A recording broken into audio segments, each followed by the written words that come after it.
sepse ai e di që nuk ka asnjë institucion tjetër i cili mund ta vendos përpara përgjegjësisë.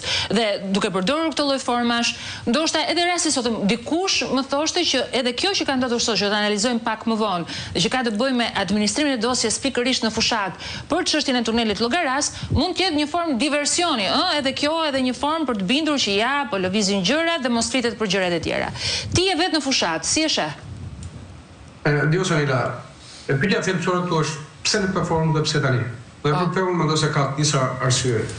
Ramësi përqendrimi i debatit publik të marrë vëmendjen jashtë ofertës, jashtë përfaqësimit për të mos u përqendruar te llogaritdhënia 1 dhe oferta e subjektit të tij, qoftë e personave që ka kandiduar apo edhe atij programi. Se çfarë është duke ndodhur? Njëkohësisht duhet të shtoj edhe një fakt tjetër.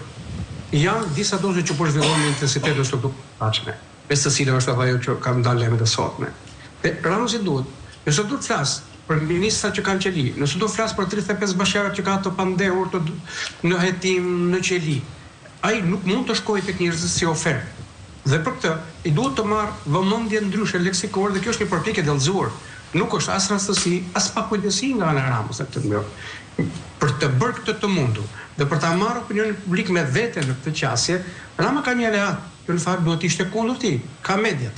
Përse ata i shkojnë pas Ramës në këtë lloj përpjekje? Sepse shumica e mendjave në Shqipëri, rastësisht dhe fatkeqësisht, janë le të themi e kanë paran nga firma e Ramës, e kanë nga ndërtimet, e kanë nga investimet strategjike, e kanë nga inceneratorët, e kanë nga paraja që pastrohet. Dhe këtu ai ka le të themi instrumentat për të realizuar këtë.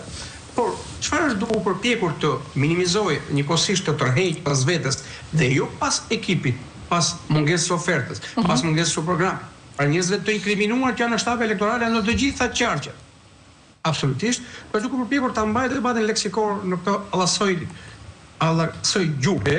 Po. Unë kam qenë në 2007 kur publikua fotoja e tij Nudro, kam qenë drejtues në një gazetë dhe jam hequr nga puna për atë publikim.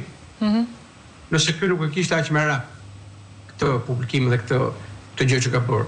Por ka dose të tjera të cilët ai po mendon, nëse Balluku do thirrën spak, nëse Tavlan Balla thirrën spak, nëse Olta Xhaçka thirrën spak, janë kandidata të gjithë, nëse kanë një grup i tjerë për të.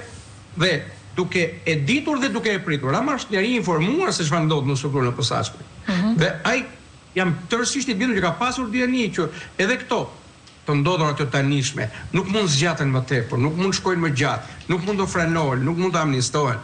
Mund të arrestohet Tavlanti, kjo zonja Balluku, Damiani, Krifca, Xhaçka, dhe këta, ky ka njerëzit e sigurt rreth vetvetes, të cilët në hetim do të çojnë edhe Ramën drejt pyetësorit. Pra është duke bërë një stërmundim, le të themi me gjithë armën e tij të fuqishme të propagandës, dhe për këtë sot një socialist vërtet të i ndershëm, njëri le të themi konservator në qasjen e mënyrën e jetesës, me punë me njerëz, diskutohet kudo kjo, edhe në Porrethe, edhe në Tiranë, besoj. Dhe kur e pyes për dy gjëra rreth kësaj mënyre të shprehurit të Ramës, vetëm një përgjigje shumë interesante. Besoj që është e shumicës socialistëve kjo, jo vetëm e demokratëve, ose saktë gjithë shqiptarëve. Por i them, si duhet kjo e folura Ramës? U stepi çik bindjet e tij të majta. Dëgjoj them, dy gjëra të pyes. Nëse do të bëje mik njëri nga liderit, do bëje mik familjar Berishën apo Ramën?